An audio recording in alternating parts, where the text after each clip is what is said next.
Дорогие друзья, в Уинске существует старое мусульманское татарское кладбище. Здесь сохранились очень много надгробных камней, принадлежащие известным мусульманским религиозным деятелям, ученым, просветителям и ишанам, и также богатым состоятельным людям дореволюционного периода.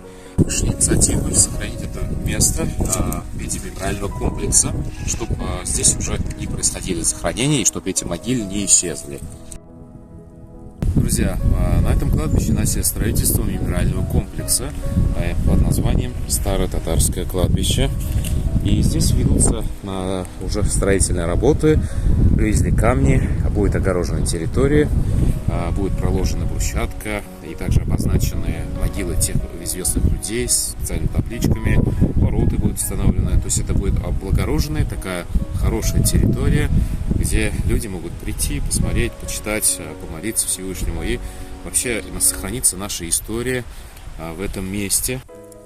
Друзья, вы тоже можете принять участие в этом благом деле. Ваши имена будут сохранены надолго, ведь в этом есть специальную книгу. Давайте вместе благоустроим это кладбище и сохраним память о наших выдающихся деятелей прошлого и передадим нашим поколениям историю, наследие в виде такого комплекса мемориального.